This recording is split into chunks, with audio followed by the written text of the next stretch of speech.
नमस्कार दोस्तों, आपका इस चैनल पे बहुत बहुत स्वागत है। और आज हम बात करने वाले हैं एक बहुत ही इंपॉर्टेंट मुद्दे के ऊपर, वो है पल्लव डायनेस्टी।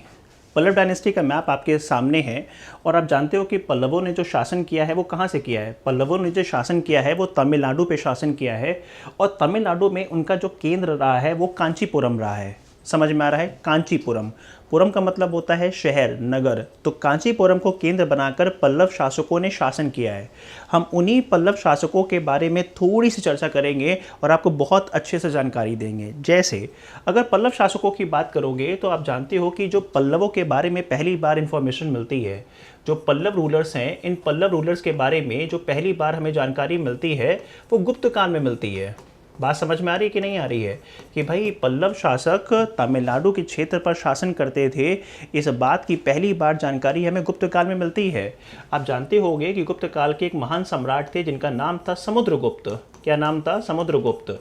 समुद्रगुप्त ने दक्षिण के इलाकों पे हमला किया था और जब उन्होंने दक्षिण के इलाकों पे हमला किया था तो दक्षिण के इलाकों पे हमला करके 12 शासकों को हराया था।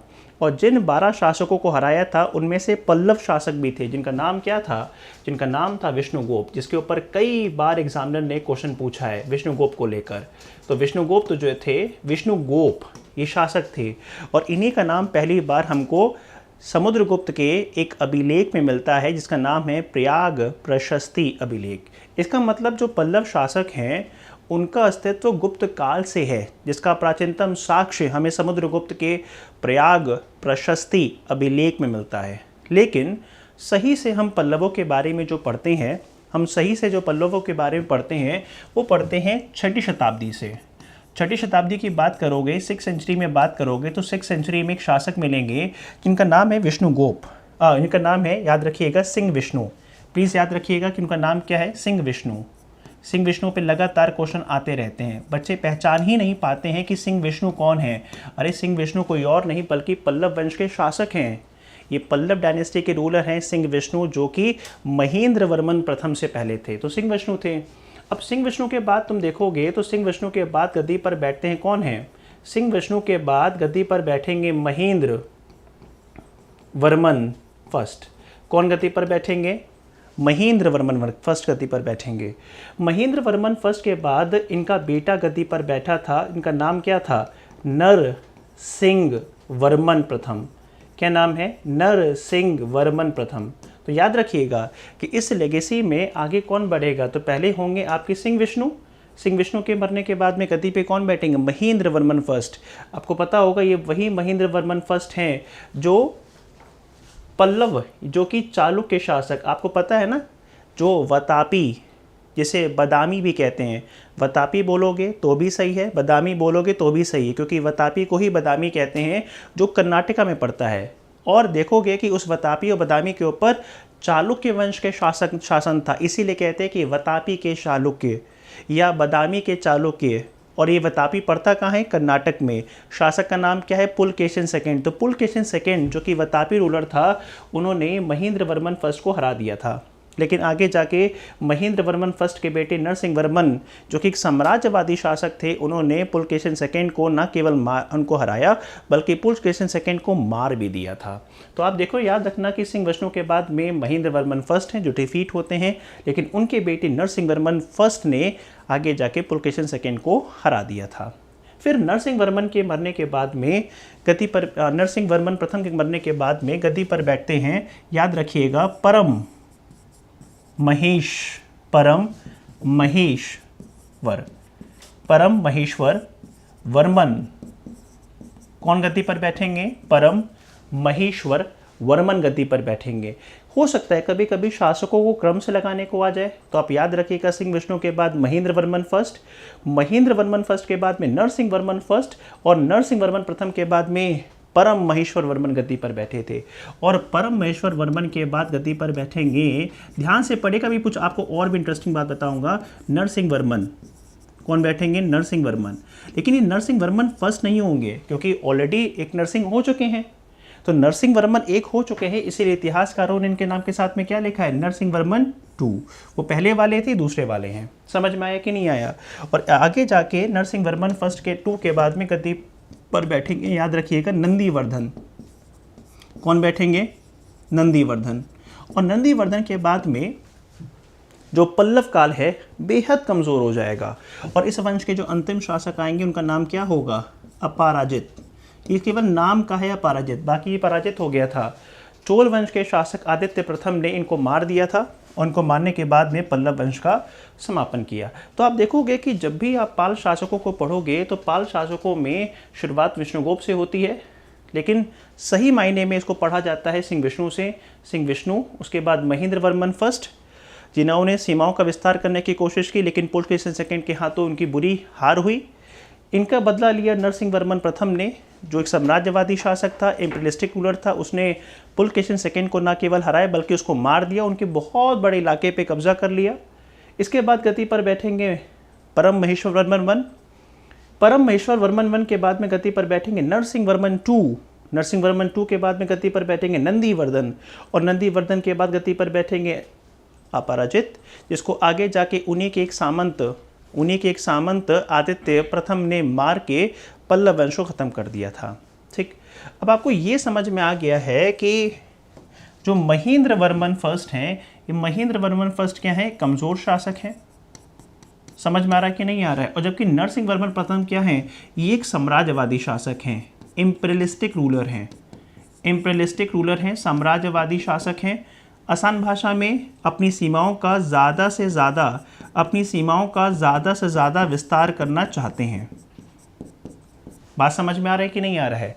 और इन सभी शासकों पे जो प्रश्न बनते हैं, एक तो महेंद्र वर्मन पे बनते हैं, नरसिंह वर्मन प्रथम पे बनते हैं, और इन दोनों का प्रश्न जो बनता है वो पुलकेशिन सेकंड के साथ बनता है। जैसे मैंने बताया कि महेंद्र वर्मन फर्स्ट हारे थे पुलकेशिन सेकंड के हाथों, और नरसिंह वर्मन फर्स्ट ने पुलकेशिन सेकंड को मारा। ये वही बार पूछा गया क्वेश्चन है। ठीक, लेकिन इन राजाओं में सही से अगर आपको देखना हो तो आप ध्यान रखिएगा कि 4 शासक का नाम कभी मत भूलिएगा। पहला है महेंद्र वर्मन फर्स्ट, दूसरा है नरसिंह वर्मन फर्स्ट, तीसरा है याद रखिएगा नरसिंह वर्मन टू, और चौथा है नंदीवर्धन। क्यों भाई इन 4 शासकों का नाम क्यों? क्योंकि इन 4 शासकों का नाम आता है टेम्पल आर्किटेक्चर में। समझ में आ रहा है? जब पल्लव काल का मंदिर स्थापत्य पढ़िएगा जो द्रविड़ शैली में विकसित हुआ है, तो आप देखिएगा कि जो मंदिर स्थापत्य है साउथ इंडिया के अंदर, वो उसकी शुरुआत होती है पल्लव काल से, और पल्लवों में भी उसकी शुरुआत होती है महेंद्र वर्मन फर्स्ट से। द्रविड़ शैली का पहला मंदिर महेंद्र वर्मन फर्स्ट ने ही बनाया था पूरे पल्लव काल में। और जो महेंद्र वर्मन फर्स्ट ने मंदिर बनवाए थे, उससे बेहतर मंदिर किसके हैं? उससे बेहतर मंदिर हैं नरसिंह वर्मन प्रथम के। तो महेंद्र वर्मन फर्स्ट से भी अच्छे मंदिर किसके हैं? नरसिंह वर्मन प्रथम के मंदिर हैं। लेकिन महेंद्र वर्मन फर्स्ट और नरसिंह वर्मन फर्स्ट से भी अच्छे मंदिर किसके हैं? वो मंदिर मिलेंगे आपको नरसिंह वर्मन टू के मंदिर। जो नरसिंह वर्मन टू ने मंदिर बनवाए हैं वो ऑसम है, क्योंकि जब आप कोई सी भी काम को पहली बार करोगे तो साधारण होगा, दूसरी बार करोगे अच्छा होगा, और उस काम को तीसरी बार करोगे तो वो असाधारण होगा। इसलिए महेंद्र वर्मन फर्स्ट ने जो मंदिर बनाए हैं वो साधारण है। उदाहरण देखिए, महेंद्र वर्मन फर्स्ट ने जो मंदिर बनवाए हैं आपके सामने है ना, महेंद्र वर्मन फर्स्ट ने जो मंदिर बनवाए हैं वो कैसा है? साधारण है। फिर जब नरसिंह वर्मन प्रथम गति पर बैठे तो इससे बेहतर मंदिर बनवाए, लेकिन जब गति पर बैठे नरसिंह वर्मन टू तो इस तरह का शानदार अद्वितीय मंदिर बने हैं। समझ में आ रहा है कि नहीं जा रहा है? आंखें इस बात को एक्सेप्ट नहीं कर पाती हैं कि इस तरह का शानदार मंदिर कैसे बन सकता है। लेकिन इस नरसिंह वर्मन टू की उपलब्धियों को, सांस्कृतिक उपलब्धियों को, मंदिर निर्माण की उपलब्धियों को जो नंदीवर्धन थे वो संभाल नहीं पाए। नंदीवर्धन तक आते आते जो पल्लव काल है वो कमज़ोर पड़ने लगा, इसीलिए नंदीवर्धन ने भी मंदिर बनवाए हैं, लेकिन इनके मंदिर साधारण हैं। समझ में आ रहा? तो महेंद्र वर्मन फर्स्ट ने जो मंदिर बनवाए थे उससे बेहतर नरसिंह वर्मन प्रथम का मंदिर है, और नरसिंह वर्मन प्रथम से भी अच्छे मंदिर किसके हैं? नरसिंह वर्मन टू के मंदिर आपके सामने था। समझ में आया? लेकिन नरसिंह वर्मन टू के मरने के बाद में जो पल्लव डायनेस्टी है वो कमज़ोर हो गई, इसीलिए नंदीवर्धन ने जो मंदिर बनवाए तो हैं, लेकिन वो बहुत साधारण है। बात समझ में आया कि नहीं आया? और इसी पे बार बार क्वेश्चन आते हैं। जैसे आपने नाम मैं बताऊँ आपको, है ना। जैसे आप आता है ना कि जो है इनके जो मंदिर हैं वो गुफा मंदिर हैं। गुफा मंदिर समझ रहे हो, इनके महेंद्र वर्मन के जो मंदिर हैं वो गुफा मंदिर है। गुफा देख रहे हो, जैसे ये दिखाता हूँ तुमको मैं, ये देखो ये गुफा में है, देखो देख रहे हो, ये चट्टान के अंदर हैं, चट्टान के अंदर मंदिर का विकास किया है। तो कैसे हैं, ये गुफा मंदिर हैं। समझ में आ रहा है कि नहीं आ रहा है।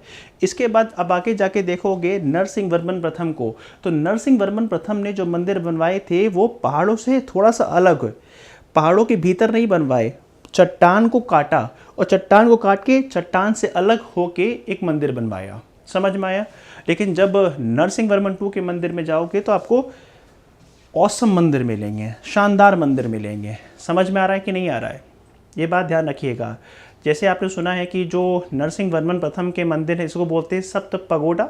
बात समझ में आ रही है। जहाँ पे द्रौपदी का मंदिर है, जहाँ पे आप जाके देखोगे युधिष्ठिर का मंदिर है, धर्मराज युधिष्ठिर का मंदिर है, अर्जुन का मंदिर है। मतलब इनके जो मंदिर स्थापत्य का विषय है वो महाभारत है। समझ में आ रहा है कि नहीं आ रहा है। इसके अलावा आपने नरसिंह वर्मन प्रथम की बात करोगे तो ये जो नरसिंह वर्मन प्रथम ने मंदिर बनवाए थे वो कहाँ बनाए थे, वो महाबलीपुरम में मंदिर बनवाए थे। कहाँ बनाए थे, महाबलीपुरम में मंदिर बनवाए थे। अब महाबलीपुरम की बात करोगे तो महापुरम का मतलब नगर होता है। मैं तुमको स्टार्टिंग बता चुका हूँ कि पुरम का मतलब नगर होता है। और महाबली पता है क्यों कहते हैं, क्योंकि नरसिंह वर्मन कहते हैं कि ये महाबली थे, ये महाबली थे, ये पराक्रमी थे। क्योंकि इनको महाबली भी कहते हैं, मल्लाल भी कहते हैं, इसीलिए मल्लाल भी बोलेंगे। मल्लाल शैली बोलते हैं इनके मंदिरों को, कभी आए तो टिक कर दीजिएगा। और वहीं से बना है महाबली, पराक्रमी। तो महाबली के नाम पे शहर का विकास हुआ, इसीलिए महाबलीपुरम एक जगह है जहाँ पे मंदिर बने हैं, इसीलिए कहते हैं महाबलीपुरम के मंदिर, जो कि नरसिंह वर्मन फर्स्ट ने बनवाए थे। आशा करता हूँ कि आपको ये बात समझ में आई होगी, इन शासकों के नाम, इनके मंदिर के बारे में, और आपको ये समझ में आया होगा कि महेंद्र वर्मन फर्स्ट ने जो विकास शुरू किया था उसको आगे नरसिंह वर्मन प्रथम ने बढ़ाया और उसको आगे चरम पे लेके गए थे नरसिंह वर्मन 2, बट नंदीवर्धन संभाल नहीं पाए। इस तरह के अच्छे टॉपिक मैं आपके बीच में डिस्कस करता रहूँगा। वीडियो कैसी लगी कमेंट करके बताइएगा। चैनल को सब्सक्राइब ज़रूर कर लीजिएगा। हमारा टेलीग्राम चैनल है हिस्ट्री शाला, व्हाट्सएप हमारा चैनल है हिस्ट्री शाला, स्पेलिंग नीचे लिखी हुई है हमारे चैनल के नाम के साथ में। चैनल को सब्सक्राइब ज़रूर कीजिएगा ताकि हम इस तरह की कोई वीडियो लाते हैं या कोई नोटिफिकेशन लाते हैं तो आपको मिलती रहे। ठीक है, तो ऑल द बेस्ट, मुलाकात करते हैं अगली वीडियो में। दोस्तों के साथ शेयर ज़रूर कर दीजिएगा। ठीक है, thank you so much, bye.